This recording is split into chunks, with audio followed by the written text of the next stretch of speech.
Curiosity's not a sin, Harry, but you should exercise caution. It's a time strand. You're fraternizing with the enemy.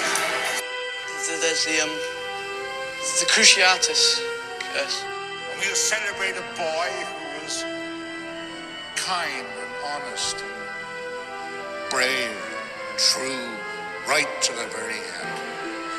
Hey everyone, welcome to Hogwarts, a podcast.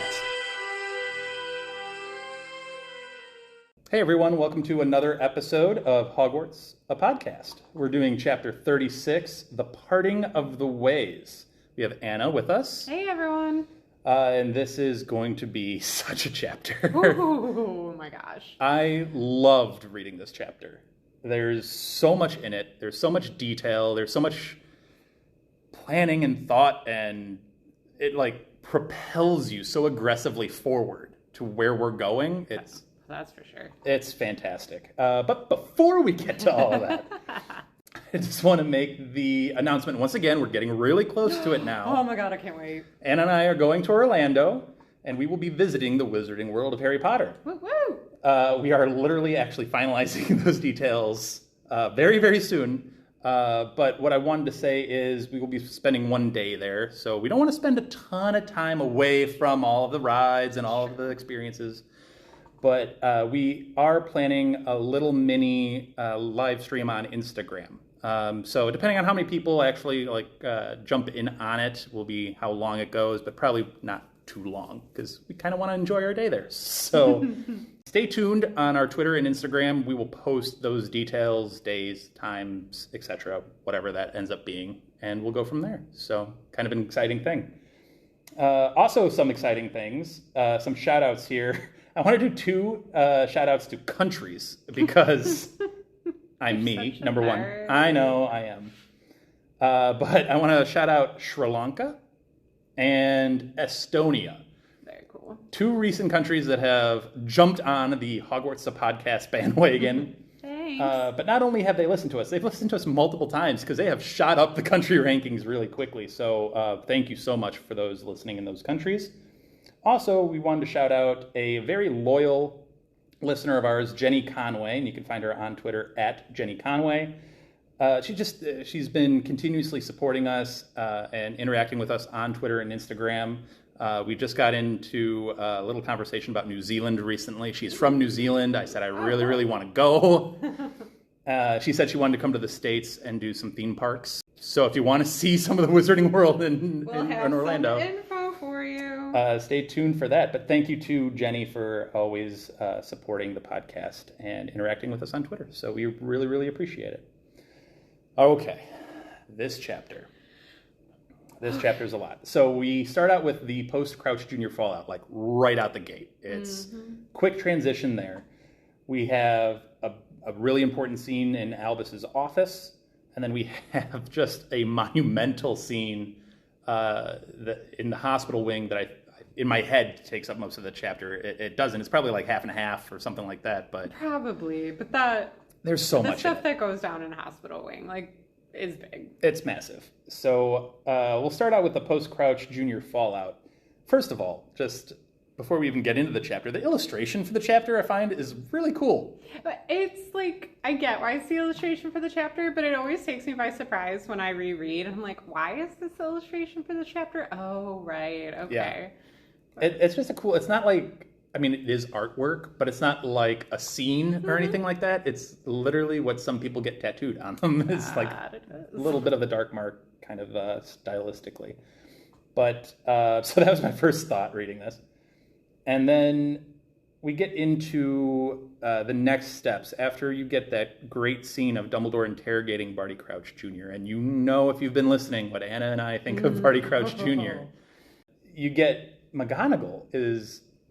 I love that description of her. I love that scene. McGonagall is tasked with standing guard over Barty Crouch Jr. and she's nauseous but steady. Mm-hmm. She's a little unnerved by it, but you can't tell so much. It's a really interesting kind of... Well, and there's also the added layer in there that she is dealing with in the back of her mind has to be the fact that one of her students is dead. Yeah. And at the end of the day, this man was responsible for it.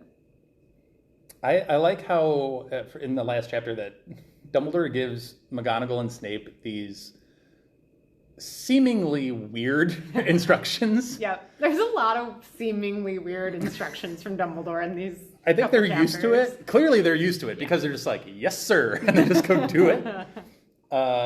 And one of which is bringing a black dog sitting in Hagrid's lawn up to Dumbledore's office, which we'll get into in just a second. But he also has Snape go and get Madame Pomfrey and Fudge. Pomfrey obviously needs to attend to the real Alistair Moody, who I think it's very safe to say needs real serious medical attention at this point. Yes, most definitely. And Fudge, who honestly I'm surprised is not there already.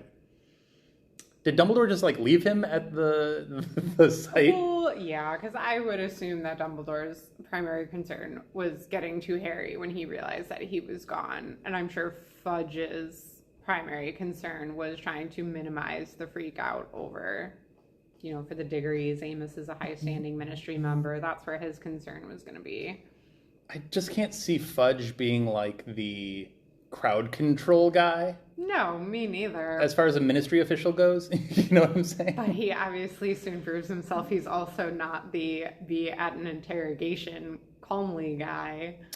Yeah. I actually think it's pretty big of Dumbledore, trusting of Dumbledore. I know obviously he's the Minister of Magic, but it's still pretty trusting of Dumbledore to go find him that quickly, knowing the importance of Crouch. My mind would be going 1,000 miles a minute in this situation, and Dumbledore just seems to have everything Which I have thoughts about that, but I'm going to save that for Chap book wrap up, I think. Okay, fair enough. Don't worry, we'll be back on the topic of Fudge soon. But first, let's go to Albus's office real quick. So we get a reuniting of Sirius and Harry, which just in itself is important. I think, and I wish Julie was here for this because she's such a serious backer, and this moment is the type of stuff she points to in those serious moments where, I put in my notes, godfatherly moment of literally physically, emotionally supporting Harry. Trying to defend Harry, almost protect Harry from Dumbledore wanting to question him. Yeah, and I mean, if it wasn't the literal godfather title, this is almost like a legit fatherly moment of, this is my kid. What are you doing? To a fatherly moment as Harry has probably ever had before this. Easily. And it's, I guess, one of Sirius's shining moments, even though, Dumbledore has, business to get to here. He's like, I get it. And Sirius steps back very quickly. He cows to Dumbledore very quickly. A lot do, which is very interesting because these are strong individuals. Exactly. And I think that's why it stands out to me. Yeah, it's George Washington is the only individual that I could think of that's actually existed in somewhat recent times. Maybe that just has a voice where everybody just shuts up immediately and was okay, well, we're going with that. I don't know. It's just interesting. Anyway, so we get this quote, and I want your thoughts on this quote. Okay.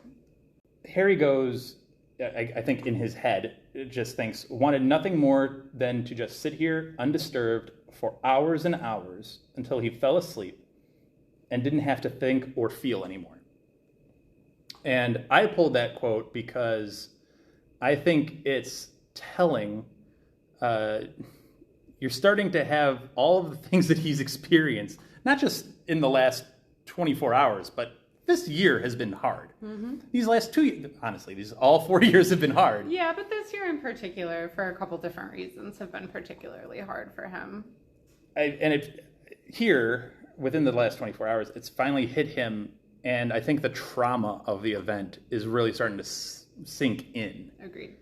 And the idea of not wanting to think or feel anymore, you're starting to get some of those wanting to be numb.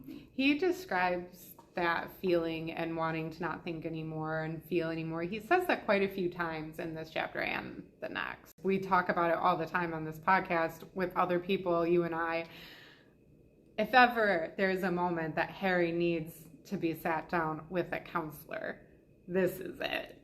I mean, he just could have, if he didn't have the support system that he has, he could have been so lost after this. I mean, even when they get to the part where he's actually recounting everything to Dumbledore and Sirius, and obviously JK doesn't want to just rewrite all the details that we've already read, so she describes it as kind of Harry could see this moment happening, could see Wormtail huddled around his stump, could see Voldemort coming out of the cauldron. It's so vivid. The way she writes it, it's like Harry's truly feeling it all again in his mind and seeing it. And as somebody who's gone through not that intense trauma, obviously, but I kind of process things like that. And that's a really vivid, intense description for someone who is really feeling grief and trauma and needs some help. Dumbledore has had a couple of moments here where he was like, no. He needs to see this. He needs, because I think McGonagall tries to shuffle him out of the room when he's interrogating Barty Crouch. And he's like, no. Yeah. In order to process this, he needs to understand. He needs to understand and know what's going on, which I thought was good. And you could argue whether it's healthy or not, but I think to really get through some of these emotions, you need to acknowledge that they exist. And you need to acknowledge that this did happen. Right. You can't try to shove it away and shove it down somewhere. It happened. You have to acknowledge that it happened. And well, I think Harry himself even ends up describing it as he's telling it. There's a couple times Sirius seems like he's about to interject, and Harry's grateful that Dumbledore stops him because he was starting to feel like now he had started. He could tell he was going to feel better at the end, like he was extracting like a poisonous something from him. It's a and this is just like the tipping point of Harry having to deal with a lot. But it's a really interesting interaction between the three of them. It is. Between Sirius, Dumbledore, and Harry. And it's worth noting, and it's worth kind of just picking out a couple of those things. Meanwhile, by the way, we have another appearance by Fawkes, who I like the idea of the more and more we get from Phoenixes, the more and more we learn about Phoenix. Like, for example, we learn all the way back in Chamber of Secrets that tears have healing powers, right? Of course. Fair enough. But here, also in the Priory Incantatum chapter, you hear that Phoenix song in the Golden Dome, which may or may not have theming with like life after death and rebirth with the shadows, as Dumbledore calls it, the shadows coming through the wand with the magic there. But here, I think just even the presence of Fawkes, like literally Fawkes sitting on his knee, gives him that calming sensation, that presence. I don't know when Dumbledore, I don't know when Dumbledore got Fawkes. I'm sure there's some thing somewhere around that probably has that information somewhere. Probably. But it's obviously got to be a long time ago because Voldemort got the wand. Right. Yeah. So we learn here that obviously both Phoenix feathers came from Fawkes in the two wands.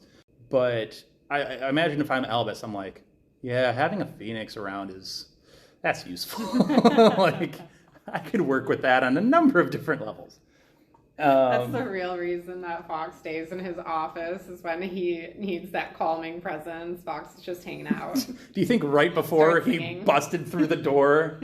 That's the real reason the movie got it wrong. Fawkes wasn't there to calm down Michael Gambon. Exactly.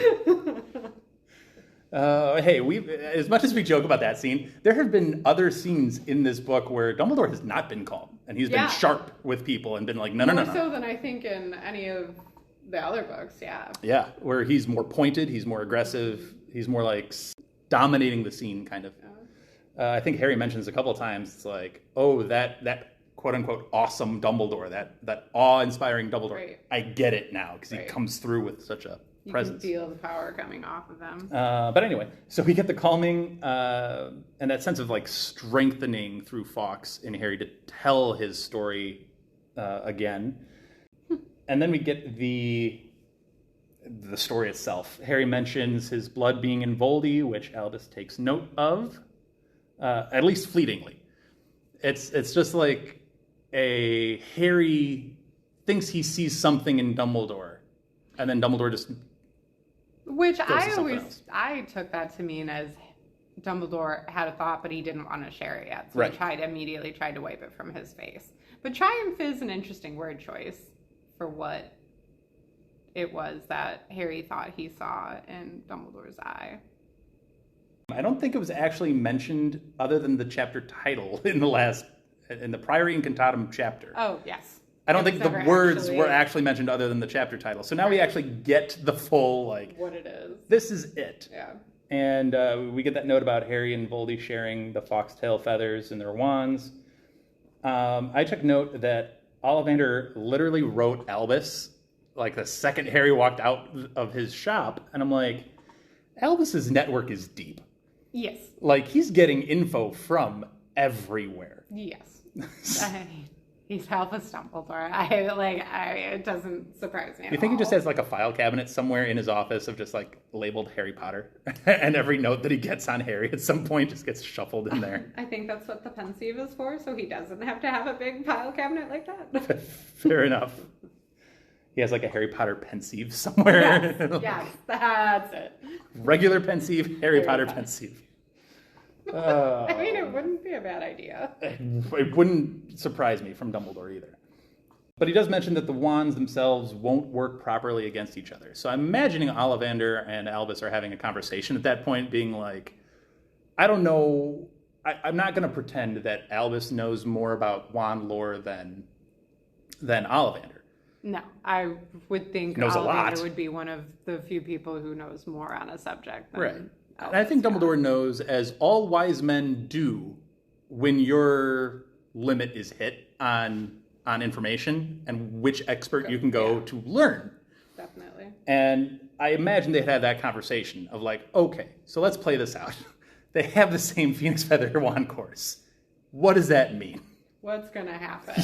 Yeah. I would imagine he even has another conversation with Ollivander after this. Like, it's going to be pushed back a couple weeks. It's not going to be high on the priority list after tonight's events. But I imagine down the road is another letter to Ollivander being like, okay, we need to talk more in depth about this connection now. And I just feel like people go with it because it's Albus. They're like, this is a weird question to get out of nowhere, but, it's Albus. Nobody even hesitates. No. They just like, all right.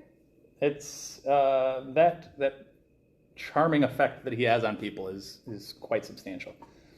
Okay. You know who's not substantial on? Fudge, but we'll get to that in a second. Gosh. So we get the hospital wing here. So Harry actually gets to the hospital wing finally because he's got a lot of injuries. But we see Mrs. Weasley, Bill, Ron, and Hermione waiting for him in the hospital wing. And I love Dumbledore. Harry loves Dumbledore. It's just coming out and saying, like, we know you have questions. He's just had to relive this a second time. Right. Let him rest. I love the moment of it. Can't you just picture Mrs. Weasley? Did you hear him? He needs quiet. Like, Such a she's mom the only moment. one who said anything so far. Like, I just love it so much. Such a mom moment. And, I could also, if he had not specifically said that, if it was, again, going back to Dumbledore's weight that he carries, I'm sure if anybody else said that, Mrs. Weasley would completely ignore it. Right, And just be the exactly. first one to ask him about it. Yes. But anyway, so we have that. Then we get the interesting combination of people. We get Albus, Severus, Fudge, and McGonagall herself. And these words were interesting. You get McGonagall, quote unquote, shrieking, and you get Fudge roaring. So you're getting like Both out of character. Both out of character for those two. They're both losing their control a little bit. Well, and Snape's quiet. You don't even realize Snape enters with them until a couple sentences later.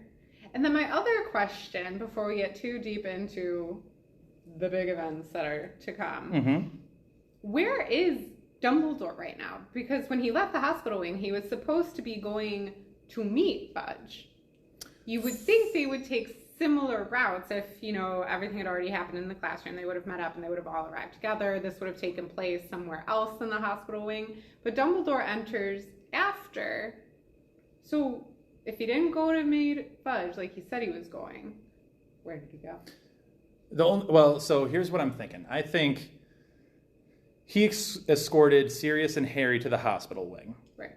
And then while he was doing that, I'm thinking Fudge took it upon himself to get the Dementor and go up. Right. So he was thinking he was going to meet... Oh, you thought they were going to meet crossed paths. But then how did he end up... I don't know. I kind of had a moment, and maybe I just made this up for myself, that I kind of liked it. That Dumbledore really had just stepped away. He was going to go meet Fudge, but that he was finally taking a moment for himself. Because he has been, his mind has been moving very quickly. Plans, moment, finding out all this information. Mm-hmm. Cedric's dead. Maybe even the great Albus Dumbledore had stepped aside to decompress. I guess we don't know how long Harry was asleep for. We don't, and he didn't take all of the potion. Right. So it might have been very briefly. Right. Maybe a couple of minutes. Although I would assume this did take some time to pull off. I imagine the Dementor... Right. How did the Dementor get to Hogwarts? He had to be summoned. Right. I don't know how that works. The reason the Dementor is there is Fudge brought the Dementor in once he heard from Snape that it was a Death Eater that caused all of this commotion and the death of a student and ruining the Triwizard Tournament and all blah, blah, blah, blah, all of that. The moment that thing entered the room, it swooped down on Crouch. I always kind of just assumed the Dementor was kind of acting on a Voldemort type order. Really? Mm-hmm. Oh, that's an interesting take. I always thought it was a Dementor already leaning towards the Voldemort side of my thought process ready for being free from the Ministry. That's an interesting take. My thought process was the Dementors are not happy that someone escaped. Well, and they wanted a little bit of their own thought to own revenge, selfish revenge of he got one up on us. We're gonna end that real quick. Yeah, that also makes sense. Yeah, that was always my thought process on it. Yeah. But so Barty Crouch Jr. immediately kissed, soul sucked out. Bye-bye. And he is now irrelevant in the whole process. Over. Yes, our fan club was brief but powerful. Barty Crouch is no longer a player in this whole game. But the Fudge and Albus debate that ensues afterwards is heated, intense. Oh, good. And we will get into the dynamics of it because there's a lot to break down in there. But Albus essentially says, you've ruined our chances for having him testify. Under, Veritaserum, he gets into the whole thing. He confessed to me and my staff about all of this stuff under the influence of Veritaserum. And Fudge is just continuously coming back at him with, he's a madman, you can't trust anything he says, he's clearly delusional, even if he thinks he's saying the truth, doesn't necessarily mean that truth is the real truth. There's a lot in there. Harry is up at this point, and Harry did pretty good staying quiet for quite a while. He did. Then he tried to speak up for himself, which shocked everybody. And then he tries to call out Death Eaters, which is an interesting back and forth. I feel like personally he shouldn't have started with Malfoy. I feel like that could be shoot away as one of Fudge's favorites. He's one of Fudge's favorites, and everybody knows he's a rival of Draco. So I feel like you could cross that off as a 14-year-old vendetta against Shouldn't have started with Malfoy. That was a bad name to start with. Even Crabbe and Goyle would have been bad. Even he knows them. If he had started with a couple names that nobody knows that he even knows their existence. Right. Yeah. So, but, and Fudge comes back at him with, you could have looked this up in any library or any paper. This was big news. It's not a secret. Also, since we know Harry's right, doesn't it also kind of add in that extra layer of annoyance with Fudge when Fudge is just you're just naming people who were accused and cleared. And it's like, you cleared the wrong people because these are Death Eaters. Yeah, so that kind of brings into a larger conversation on Fudge, because you're right. From our perspective, we're reading this obviously in the corner of Harry and Albus. Yeah. We're like, oh, we saw the scene. We saw the graveyard scene. We know this is factual. Why don't you believe him? I'm going to do the hard thing and disassociate myself from the Harry Albus corner and put myself in Fudge's shoes here. You're the Minister of Magic. You lived through the First Wizarding War. You know what that was like, the panic, the fear. You're the head of government. You don't want to incite panic when not all of the facts and all of the details are necessarily known. Again, from his point of view, Barty Crouch Jr. is insane, and you can make a good argument that he is a little insane. That's not exactly out of the ballpark there. So, and, there's the added layer of the weight we've been talking about this entire episode of Albus Dumbledore and the sway that he has over so many people. Yeah. I think Fudge is a little cognizant of that, and he's aware of that, and he always has that eye over his shoulder of who's trying to take my spot. Yeah, he does. And he's a politician. He is a politician, and he's always looking to secure his position and secure his power, even if he might agree that him and Albus kind of play this game of like, well, what if it's true? Let's play the game of, if Voldy is back, that's a problem, right? And what would you do? I think the quote's even in there. You could be known as the man who acted now and stunted the rise of Voldy, or you could later be known as the man who gave him free reign to gain strength and power again. I'm paraphrasing. Dumbledore's words are much more poetic. Okay, going back to your original... Yeah, I'm rambling. ...idea of trying to think of it from Fudge's perspective. Mm-hmm. Okay, I'll kind of give that Crouch was insane. So maybe you don't believe that part of it. And even, that the real Moody is alive and he was posing as this real Moody, even though he was in jail for Azkaban, even though he did kill his father. Okay, maybe he just went insane in Azkaban, thought he was acting under Voldemort's orders, but wasn't really. Okay, so I guess then we do lose all of his testimony.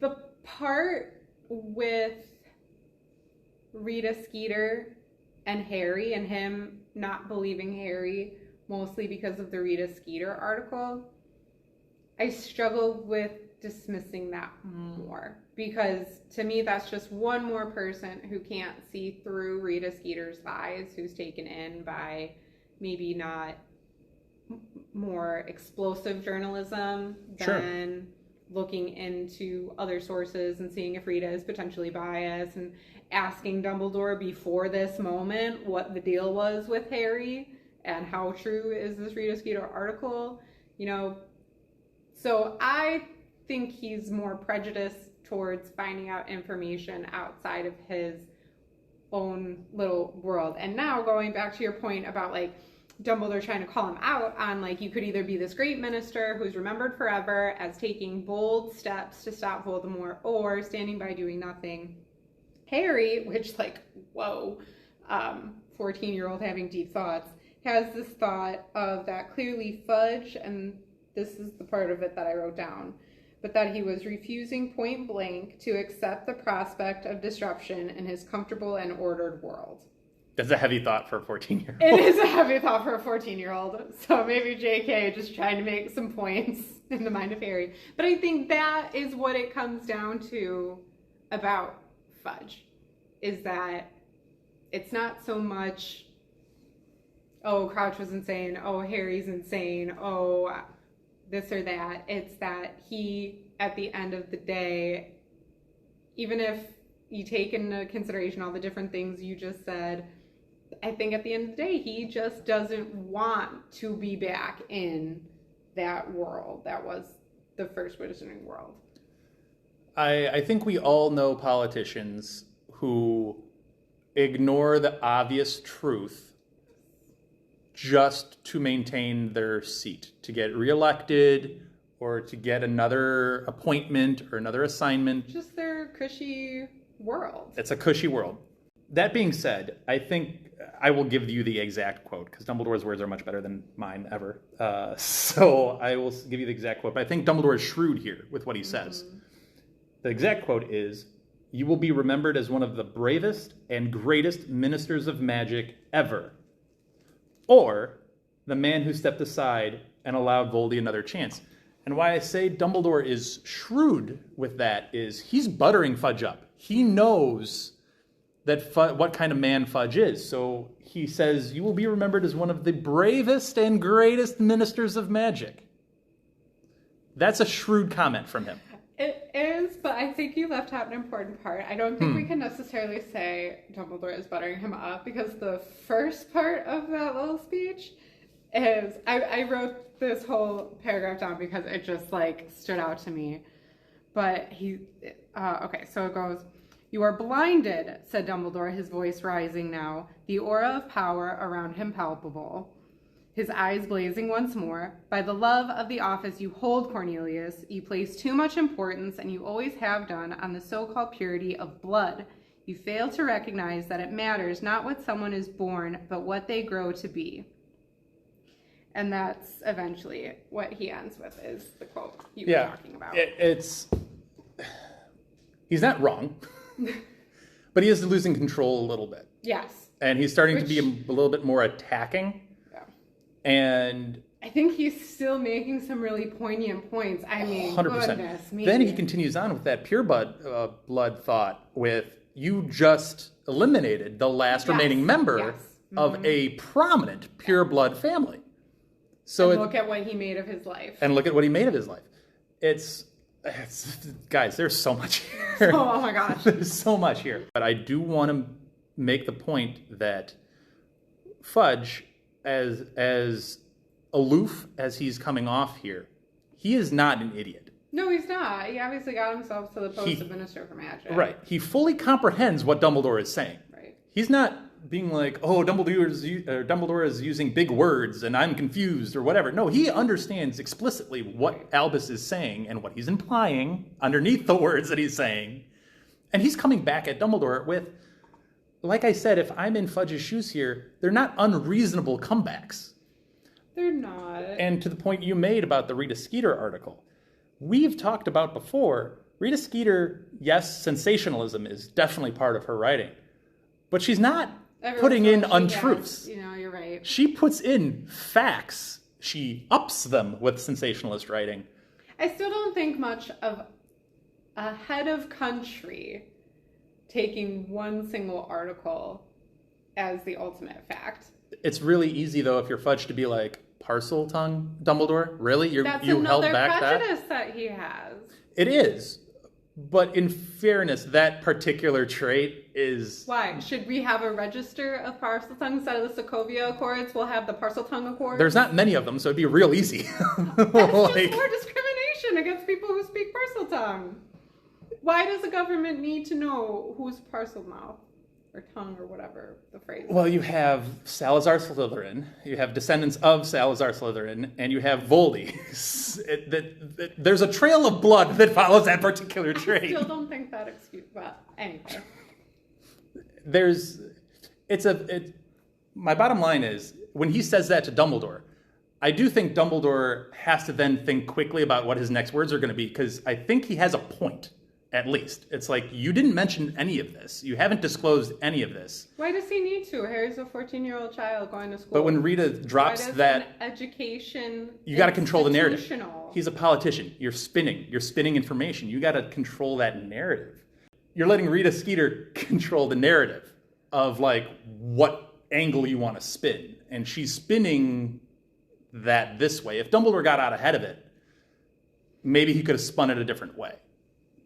And that's, now you've allowed Fudge to attack you with your withholding information. I think my comeback would have been like what you're talking about right now is allowing the personal information of a minor to be used as weapons in a political game. Sure. And, No, so you're right. I think that would be my comeback to that. No, you're right.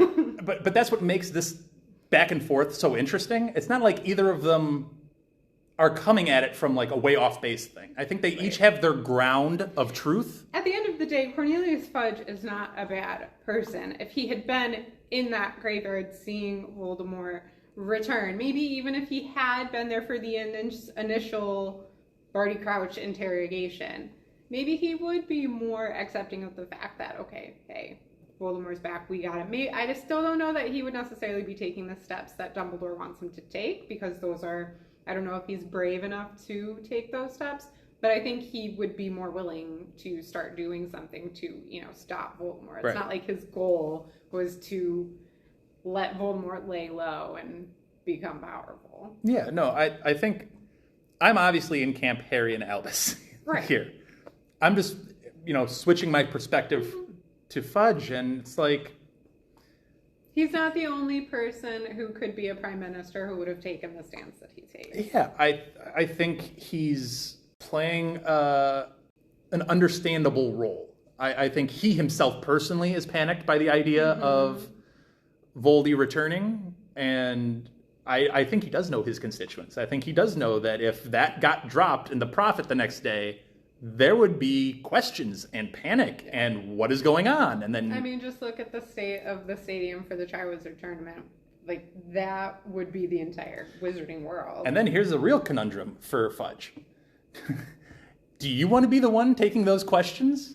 Do you want to be, because you would be, if that's in the Daily Prophet the next day, people are coming to you for answers. People are coming to you, and he's not the type of person anymore who's going to pull Dumbledore in and be like, actually, here's the person to tell you all the answers.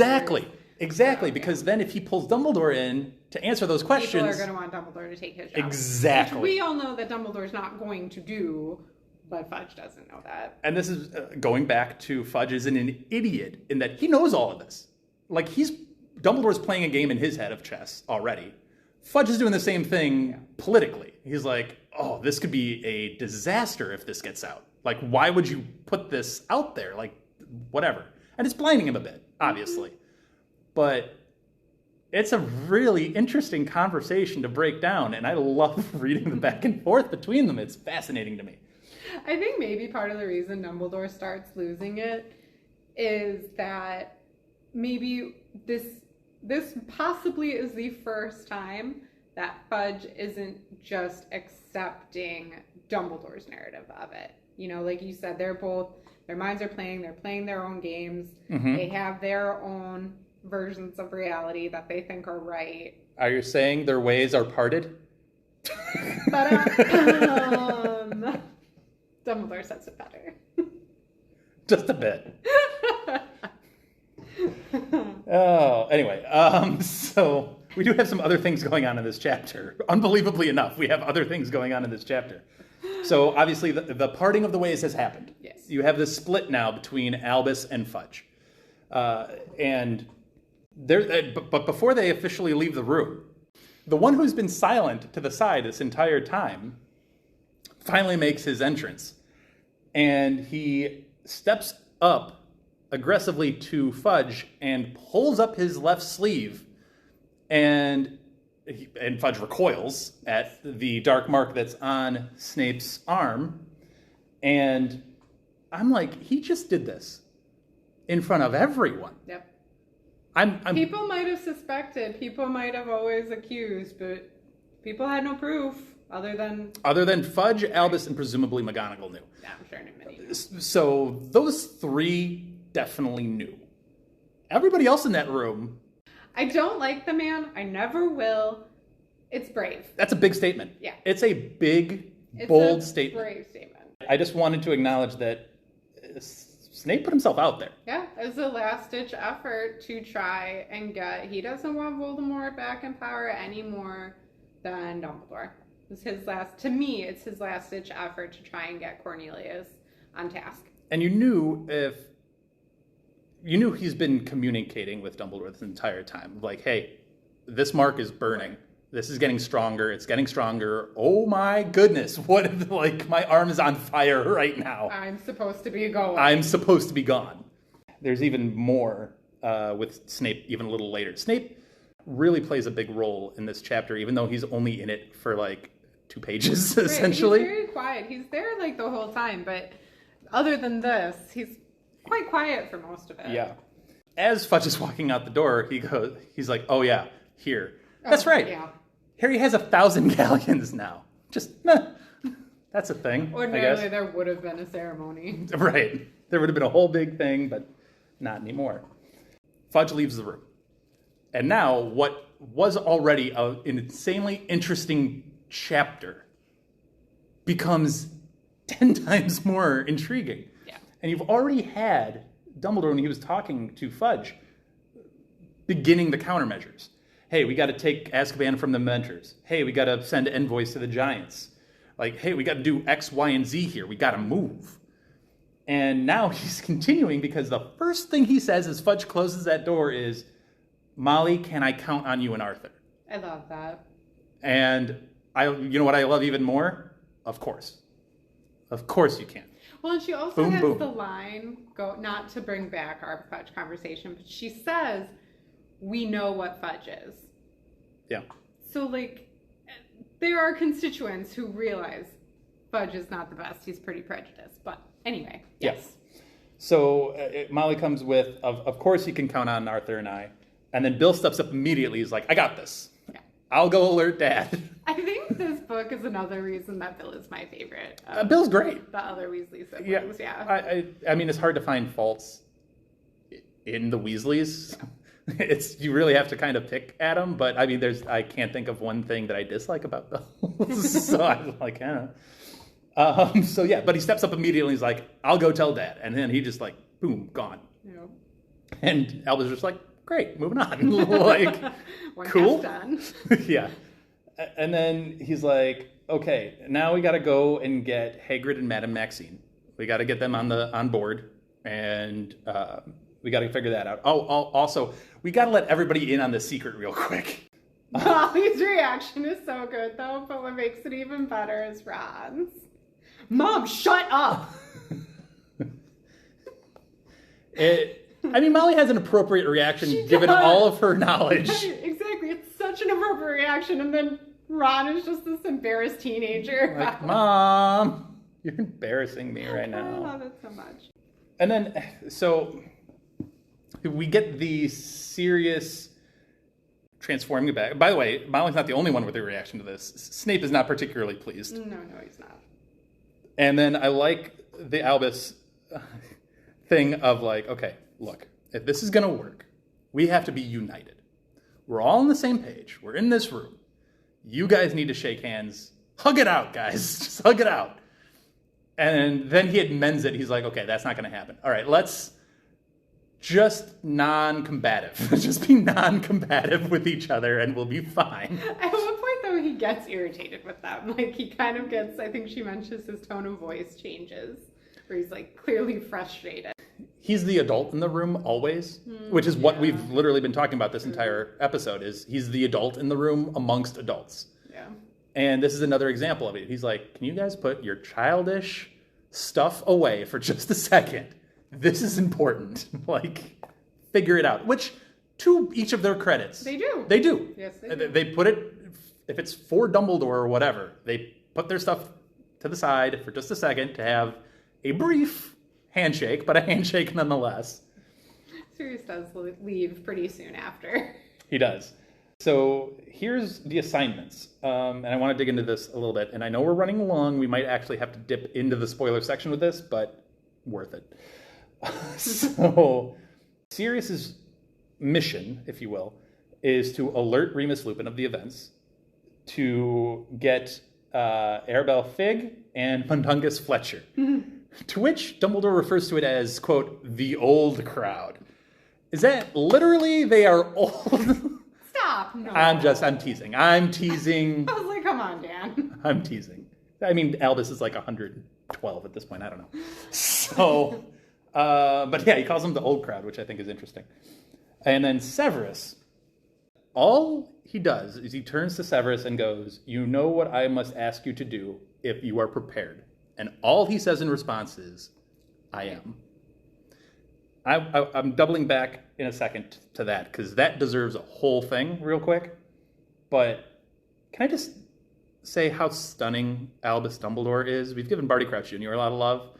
I think right now Albus deserves a lot of credit here because he's juggling so much in such a brief time, and he even stops and considers Winky.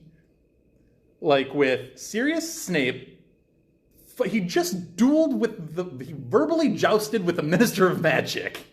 He had one of his students die tonight. It's the Triwizard Tournament's wrapping up. There's things to do with that. He just had a Death Eater lose his soul just like a couple rooms away, and he stops and thinks of a house elf. And is like, we need the house elf. What? The brain capacity of that man to think of all of this while all of this is going on is stunning to me. Okay, again, I have lots of thoughts about all of the things he's thinking of and all of the plans he's made that I want to save for book wrap up. But what I will say in response to you is I 100% agree with you. Albus is stunning. I love Albus Dumbledore. I do. He's not a perfect man, and I think that's why people get so mad at him, because he's not perfect and people think he's supposed to be perfect. But he's outstanding. This is one of those moments that, how do you not think he's perfect here? Right. Like in the literal definition of perfect, because there's no flaws here. He is on point, to the nth degree. Yeah. I challenge anyone in a pressure situation to have this level of control over your thoughts, over your emotions, right. over other people's thoughts and emotions, and able to wrangle it all in. And still Stunning. trying to do his very best to care for Harry, who he knows has to be on his breaking point. Yeah. Really quickly, I know we're running long, and I don't want to skirt this, so if it runs longer, we'll have to just break into the spoiler section with it. But the Severus, you know what I must ask you to do if you are prepared. I am. That is such trust from both parties. Yeah, it is. When if you're Albus, from Albus's point of view here, all you have to do is, you know what you got to do. And from Snape's point of view is I'm good, I'm ready. Without hesitation, without a further discussion, you're both fully clued into what must take place, and we can get into the spoilery nature of it in the spoiler section, but if someone's asking me to, you know what you got to do, are you ready for it? Without hesitation to be yes, I'm ready. Even if I know I'm competent enough to do the job, there's still a hesitation in me, am I? You know what I mean? Yeah. Even though I know I'm capable of doing that job, I'd still be wait a second, he just asked him, am I capable? Yeah. Here, it's just I got this. Yeah. Calm, cool, collected from both parties, which is interesting. Really quick, and we can get back to it in spoilers, so, it is what it is. But I just want to acknowledge Harry at the very end here, saying that he could feel a burning, prickling feeling in the inner corners of his eyes. Oh, I have so much to say about this part of the chapter. We'll break in more. So here's what we're going to do. Molly and Harry have a very interesting interaction at the very end of this chapter. We're going to talk about it more after our break. And when we do decide to dip into the spoilers, we'll just shout out, hey, spoiler section coming. And that's how we'll do it. So we will be right back after the break. Kill the stag! All right, so we are back with the still non-spoiler part of this chapter, and then we'll get to spoilers a little later, and they will be clearly marked, so fret not. But we ended on that Molly and Harry interaction with Harry feeling a burning, prickling feeling in the corners of his eyes as Molly embraces him and says something so simple as, it's not your fault. None of it's your fault. And gives him a big hug, which Harry states that he can't ever remember having this before. I'm sure, and he's sure he's had it, but it's so long before like conscious memory that he can't ever actually remember it. And I know we were talking in the prep for this of this chapter has some points where it kind of gets to you. And, you know, for me, the Albus Fudge stuff got to me because it like perked up my, you know, political chess game kind of like, ooh, this is intriguing. But this tugs at the heartstrings a little bit. Oh, so hardcore. Because you feel it. Yep. And you feel what Harry has been through. And you know that's traumatic for anybody. And I think that's what Albus recognizes when he's in that meeting in his office is, I am a very old man that has lived and done a lot. And I don't know if I could have gotten through what you got through tonight. That's hard. And I think, you know, Molly just having that calm moment of all of his trauma has been sinking into Harry this entire time. And he says he's trying to fight this sensation. So, okay, I don't even think of it as Molly seeing, you know, trying to remain calm. And I think Molly is the first one to finally, yes, she got caught up in the politics and, you know, okay, we need to game plan and Dumbledore's counting on us to fight Voldemort. But I think standing over Harry and looking at him getting ready to make sure he drinks his potion, it's finally the first time since Harry first walked into the hospital wing that she's allowing herself to be herself and just look at him as a mom would look at a son. And that's why Harry, like you said, it's the first time he can really remember having a hug like this. And I feel like, you know, we found a couple of flaws that we've tried to point out in Molly with the Easter eggs, but at the end of the day, she has some flaws, but they're human Weasley, flaws. Like Harry needs her, we need her. Sure. Everybody in the world needs a hug in this moment, and I feel like Harry was trying to hold back the tears because he's a 14-year-old boy, and he's been pushing himself to not. He's in front of Ron. Exactly. He wanted Ron to look look away. Like. Yeah. Molly finally let himself just cry, and that's what, and this is the question I had for you. So like Molly gives him this and he needs this moment, and we gave Sirius his recognition for his godfatherly moment trying to protect Harry from Dumbledore's questions. But when I read that, the fact that Sirius did not immediately engulf Harry into a hug when Harry walked into that office has always been strange to me. So is that like a guy thing?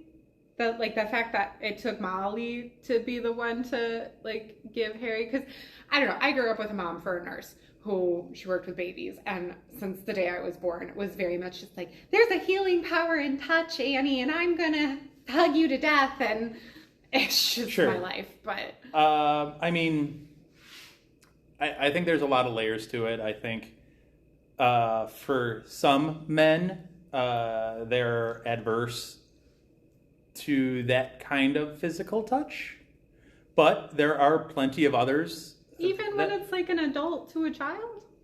Yeah, but the other way around too. There are plenty that do have those kind of embraces.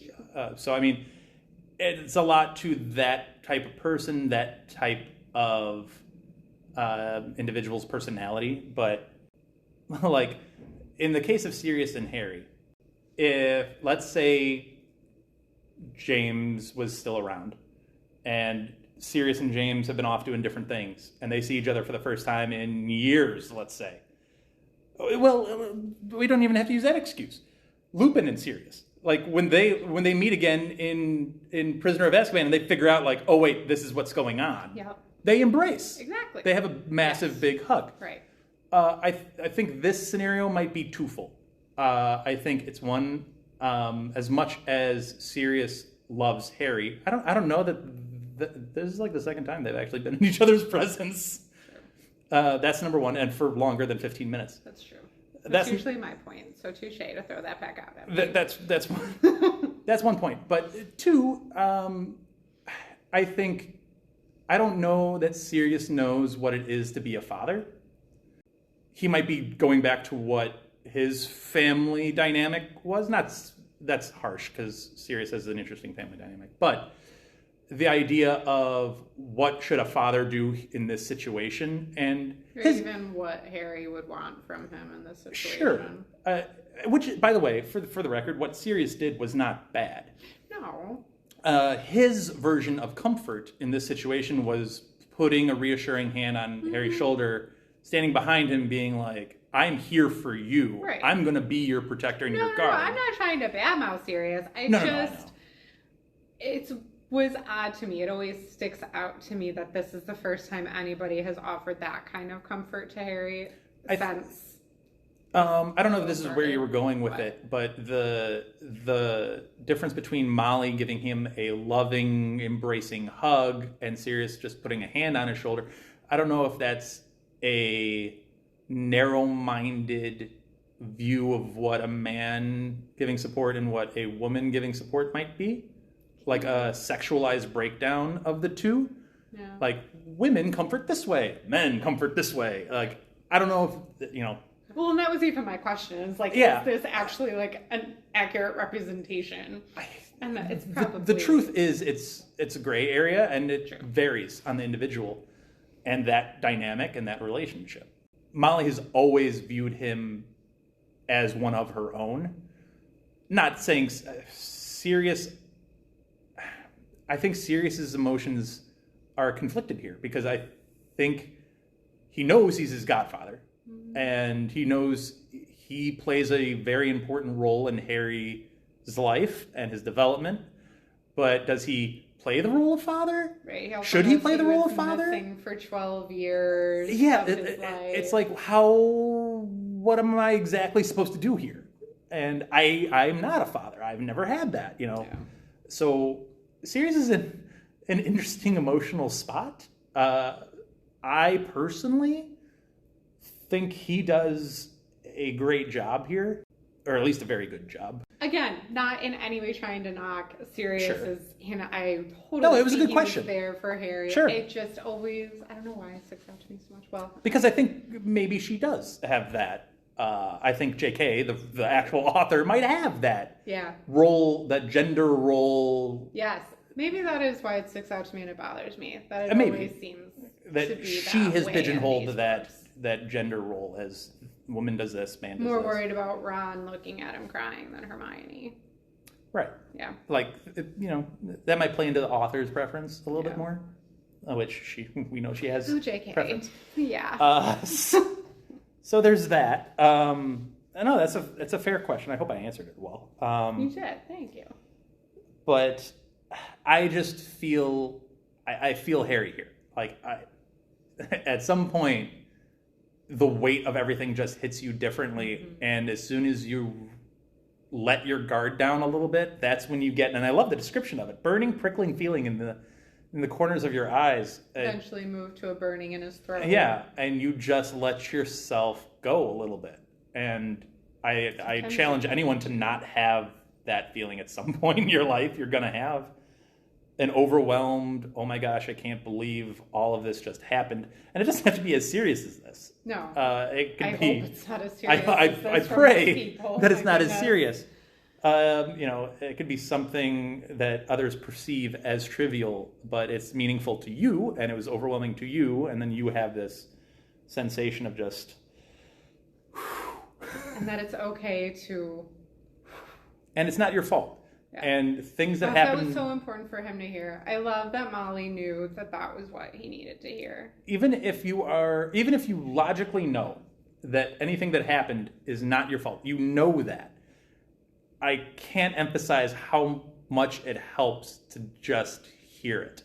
Like, from somebody else, not your own head. Mm-hmm. Like, it matters. And just that moment, it's a great moment from Molly. I would say that is in the running for my top favorite Molly Weasley moment. There's a couple of really good Molly moments, but there are.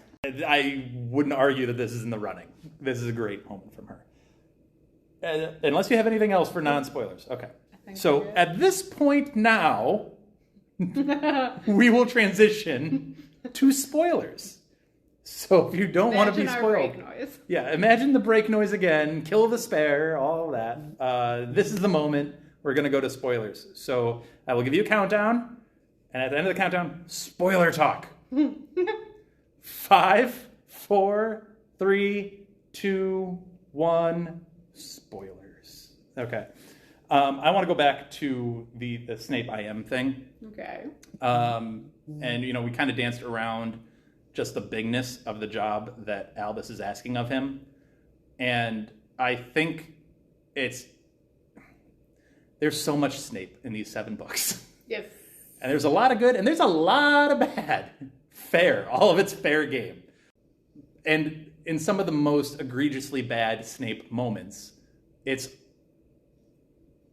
easy to forget the job that he actually has.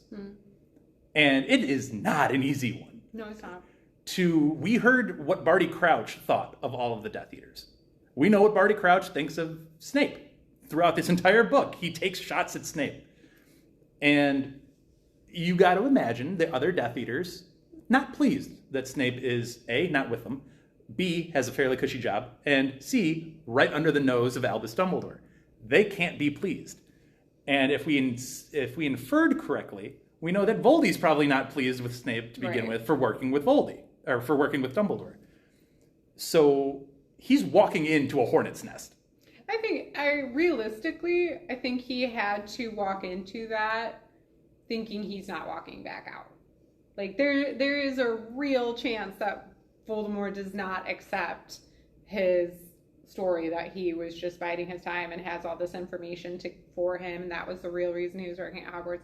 There's a very real chance he is walking to his death. Can you imagine any decision that you have to make in your life where you're like, I make this decision, I might not survive this? Like, that's... There's a reason I didn't go to the military. No, I cannot imagine making decisions like that for myself. That's heavy. That's very heavy. And does he hesitate? No. He answers, I am. He has to have been thinking about this throughout the entire year. Like, he has to have been mentally prepping himself. The darker it gets, he knows. Him and Dumbledore have clearly had this conversation. He knows this is going to be his role. I think he's been mentally preparing himself all year. And then I'm sure there's other added pressure. You just heard Albus and the Minister of Magic go to town on each other, and you're in the background hearing all of this. You think enough of it to out yourself to the rest of the room as definitively you were a Death Eater. And then you get Albus Dumbledore, after all of that, in his awe-inspiringness of him, you get him turning to you and being like, you know what I must ask you to do, if you're prepared. And, I mean, I don't know, if I get a figure like, I'm going to use it again, because why not? If George Washington, if I'm in the Revolutionary War, and George Washington, and I'm some soldier, and George Washington comes up to me and is like, I need you to do this. He had a massive spy ring. Like, and what are you going to say? Yeah. No? Like, you're going to have to man up and do it for this great individual. So it's like, what he's asked to do. Snape doesn't have friends. Everybody hates him. When he gets into the Order, nobody likes him. People are constantly questioning his loyalty. He's alone on an island. Yeah. And all the time. Still does what he does. Again. And if you think about it, the man, but worlds of respect. He's on an island in both worlds. Mm-hmm. And he's got to convince some of the deadliest people in the wizarding world at this time, the deadliest person in the wizarding world at this time, that he's on their side when he is not. And that's hard. And I get all of the Snape hate, and all of that's warranted, and we'll have further discussions on that going forward. But really, people really need, and that is fine. If you don't like Snape, that's fine. I'm not trying to change your opinion on that. Right. It is what it is, and you're entitled to it. But if you do, all I ask is that you acknowledge that he is potentially doing the single toughest thing that anyone in this whole series has to do. Well, I think it was you and Jen how were having a conversation about Dumbledore, and she made the point of, you know, like, you guys were talking about how he uses all these different people close to him as kind of like chess pieces. Mm-hmm. And does that mean that he doesn't really care about them? They're just, you know, pawns for him. And she said, well, why can't it be both? Like, Dumbledore clearly cares about these people so much, but yes, he's also moving them around because he knows this is important. I would say, to your point that you were just trying to make about Snape, it's both. Like, I don't know, does anybody really actually like the personality of Severus Snape? I would challenge anybody who says they do. But why can't it be both, that you don't like him as a person? He's got some really horrible things that he does to his students, but he's also, as Harry himself says, the bravest man he ever knew, doing this spectacularly hard, necessary to the results of this story thing. Yeah, I think Dumbledore says towards the end, it's like, I think we sort too soon. Because that bravery is... Oh, he still doesn't belong in Gryffindor. I get you, but the agreed. Dumbledore quote it's a point. of... Yes, it's a valid point. Like, there's plenty of Gryffindors that display massive amounts of bravery throughout this series. No one's denying that. But the greatest amount of bravery shown is from a Slytherin. Yeah. Yeah, and so, I mean... And we've had talks on this podcast before about houses, and I was just going to say, even more than Dumbledore's point, I think it's our point that is the more poignant, that you're not just one house. No. Everybody is a mixture of all four of the houses. And when it gets down to it, and your back is against the wall, who are you? Mm-hmm. And, you know, Snape has done a lot of bad stuff in the past. He'll do some bad stuff going forward. And when it comes down to it, how are you going to judge him? And I think every Harry Potter fan has their judgments on Snape. And again, I'm not trying to change anybody's opinion. But Harry has his own judgments of Snape towards the end. Yeah. And all I care about is when you take in that judgment, he did some pretty phenomenal and spectacular things as well. Yeah. So Snape is worth a whole thesis. We could do episodes upon episodes on Severus Snape because he's that rich of a character to kind of pull stuff from. Yes. But we have some other stuff to talk about in the spoiler section. Some quick things, really quick.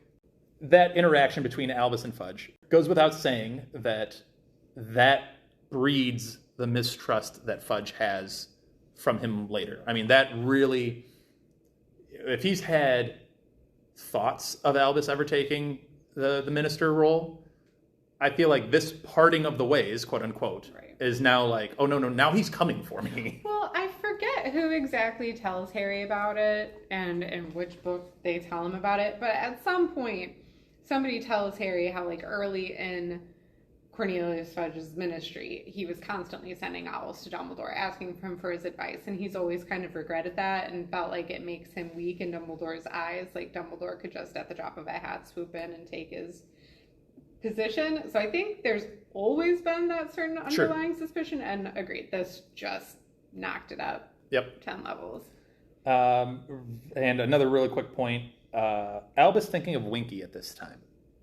I think this is the literal difference between Albus Dumbledore and Tom Riddle. Is they're both smart. They both get it. They both know how to move chess pieces around the board. They get that part. But the difference between the two is Albus doesn't overlook anything. Voldy overlooks some things. And he might go after the Dementors. He might go after the Giants. But what does he miss that ends up turning a tide at the Battle of Hogwarts? One of the lowliest creatures we have in this wizarding world is house elves. They're overlooked constantly, and we're constantly shown how spectacularly powerful they can be. and how they can thwart wizarding magic effortlessly. Dumbledore is just one to never, and maybe this is his relationship with Newt coming through, that any creature is not worth overlooking. That you need all the support, not just some. Well, I think it kind of also, it reminds me, what you're saying reminds me of that quote from Sirius when he's talking about Crouch, that if you want to know the make of a man, look at how he treats his inferiors, not his superiors. And Sirius himself, Julie's going to come at me for this, Sirius himself could learn this lesson if he hadn't overlooked It's one of the most ironic quotes in the series. Exactly. Great quote, but it's an ironic quote. I think Dumbledore is the prime best example of it. Harry's not very far behind him. And treating, to use Sirius's words, your inferiors, and recognizing their importance, having a heart towards them, it's only going to make life better. Mm-hmm. And that's probably, like you said, at the end of the day, why it was Albus and Harry who won the day instead of Tom. One of the last things I have for spoilers is this potion that Harry takes for dreamless sleep. And I know you have some thoughts on it, but my thoughts will be quick. Of just, this potion could change the future of the Harry Potter series. Oh my gosh, I never even thought about that. Oh my goodness. If he's like, wow, potion for dreamless sleep, that seems great. But if he continues to take this as he's getting visions and nightmares, Arthur might not make it in Order of the Phoenix. His visions leading to things Sirius might have made it. Yeah. Changes Order of the Phoenix, changes Half-Blood Prince, and changes Deathly Hallows. Immediately, if he's like, no, you know what, this is a good idea. I'm having these nightmarish dreams. I should keep drinking this potion. Oh boy. Oh my goodness. Yeah. That is like a pretty big what if. Oh my God. Right? Well, because my point about the potion is that, like, to bring back a conversation, I think you had with Julie about like the regulation of potions. And my comment was going to be like, this one has to be regulated because I could see it become so addicting. Like, if I were Harry, why wouldn't I want to take this to just immediately put myself into a dreamless sleep when I've gone through awful things? But so I think he would have become addicted to it. And yeah. Wowzers. Could be a real game-changing problem. R.I.P. Arthur. Long live Sirius, I guess? I was going to say, like, how do you choose? Yeah. That's a lot. So, well, we took two different routes. We're both right. Yeah. So, it just struck me as like potion of dreamless sleep for Harry. That's an interesting potion. That was a really good catch. I had not thought of it. There's so much from this chapter, and it, honestly, much good stuff. Just read it, you guys. After this, just go back and read it. I cried so much during this chapter and the next one. I said that I read the Death Eaters chapter over and over again to, that rundown of who's who. Now, having reread this chapter, I think this would be a chapter that I would just love to just reread this chapter over and over again because I love the writing between Fudge and Dumbledore. I think that conversation between Fudge and Dumbledore is so poignant. It's so relevant. It's so well written. It's a lot of fun to read. Yeah. We hope you have enjoyed all of this talk. I really loved this chapter. I was blown away by it on my reread. Like I've said a couple of times now, it's been a while since I've reread Goblet of Fire, and it has always been one of my favorite books, and I've known that, so I always say Goblet of Fire is one of my favorites. But having reread this book, there's a reason why it's one of everybody's favorites, and I think it only becomes more so the more you reread it. And I will get into it on the chapter wrap-up next episode, but it's amazing that this book is one of my favorites when I called the chapter 2 the worst chapter in the series, and I hated the second task so much. Oh, I know. But considering those two facts, it's still one of my favorites, which just shows the level of writing that is throughout the entire book. It's spectacular. But anyway, we will wrap it up for this episode. Let us know your thoughts on it. I'm sure I'll come up with some awesome poll. So check that for Spotify when you're listening to the episode. Ooh, check for our info about Orlando. Check for our info. We will be posting that on Twitter and Instagram very, very soon. We'll get some nerdy pictures. We'll have so many. And it'll be awesome. And I'm sure we'll have some cool things to post on Instagram. But check us out. Leave a like. We really need the support, spreading our podcast far and wide to places like Estonia and Sri Lanka. Thank you again for listening. Appreciate you. We will check you guys out on the next episode. Thanks for listening. Bye. Thank you for listening to Hogwarts, a podcast. If you like what you've heard, please click the subscribe button on your preferred podcasting app and follow us on Twitter and Instagram at Hogwarts a Pod.